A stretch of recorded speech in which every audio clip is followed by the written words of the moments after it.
Halo teman-teman, salam satu frekuensi. Saham sektor telekomunikasi bisa dibilang sedang merah membara dalam beberapa hari terakhir, terutama untuk saham Telkom yang dianggap kinerjanya ini di bawah ekspektasi pasar. Namun, apakah pada saat ini waktu terbaik untuk membeli saham di sektor telekomunikasi tersebut atau justru tidak?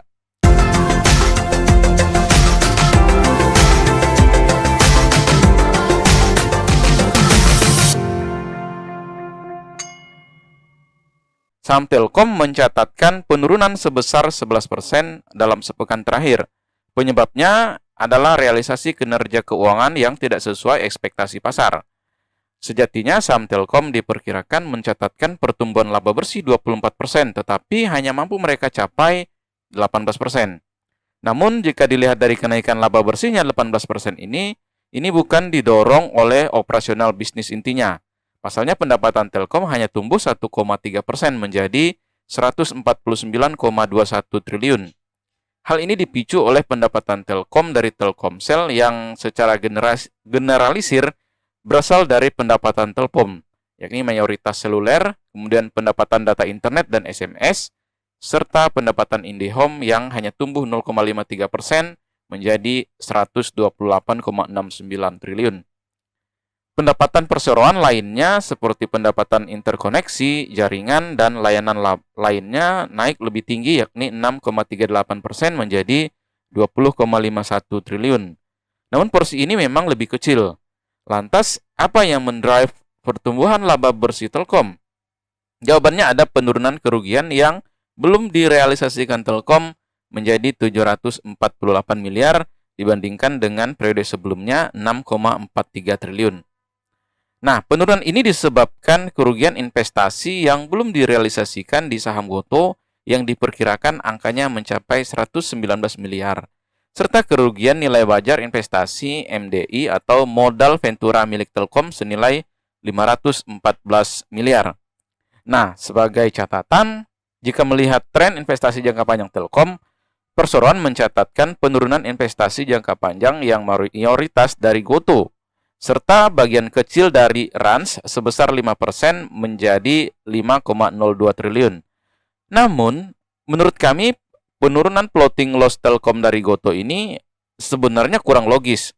Nah, jika asumsi rata-rata yang dipegang pada 2022 dengan 2023 sama, tidak ada averaging down atau cut loss sebagian, artinya tingkat kerugian investasi semakin besar. Nah, pasalnya harga pasar yang digunakan dalam laporan keuangan 2023 jelas lebih rendah, yakni Rp86 dibandingkan dengan Rp91 per saham pada 2022. Padahal di 2022 tingkat floating loss Telkom di Goto itu sekitar 6,74 triliun. Sedangkan di 2023 hanya tersisa 119 miliar. Nah, sehingga dapat dikatakan kenaikan laba bersih Telkom ini bersifat sepenuhnya real karena adanya penurunan tingkat kerugian yang memang belum direalisasikan dari aktivitas investasi. Di luar itu sebenarnya ada salah satu sorotan lain yakni produk anyar yang dikeluarkan Telkomsel, anak usaha Telkom yakni Telkomsel Lite. Pasar yang merespon negatif produk ini karena menawarkan tarif data internet yang justru lebih murah hingga 50% berbanding dengan tarif data operator lainnya. Produk ini diluncurkan dengan tujuan menangkap awareness produk di segmen bawah. Pasalnya dari tarif Telkomsel yang paling mahal dibandingkan dengan operator lainnya membuat pertumbuhan dari segmen menengah ke bawah. Nah, dalam riset yang dilakukan oleh Mandiri Sekuritas berjudul Telekom Our Talk of Indonesia Telco Stock Decline menjelaskan harusnya produk anyar Telkom ini tidak memicu perang harga antar emiten telekomunikasi yang bikin industri menjadi nggak sehat seperti kejadian beberapa tahun silam. Nah, alasannya karakter Telkom Lite ini hanya mencakup area yang sudah ditentukan. Sehingga jika pengguna pindah, tarif paket ini nggak berlaku. Nah, pasalnya teman-teman dalam skala bisnis Telkomsel dengan Excel dan Indosat saja yang memang berbeda jauh. Strategi ini tidak akan memicu perang harga karena kedua operator lainnya masih fokus pada Pulau Jawa, sedangkan paket Anyar ini hanya berlaku di 147 kota saja.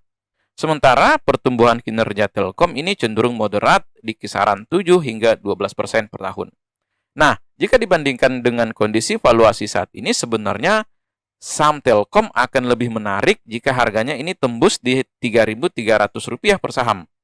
Nah, meski di posisi saat ini juga sebenarnya sudah cukup murah, teman-teman. Karena memang PE ratio-nya sudah berada di standar deviasi 2 dalam 5 tahun terakhir. Apakah teman-teman tertarik untuk masuk ke saham Telkom ini atau telekomunikasi? Tulis di kolom komentar, teman-teman. Dan terima kasih sudah menyimak video ini hingga selesai. Saya Daniel dan salam satu frekuensi.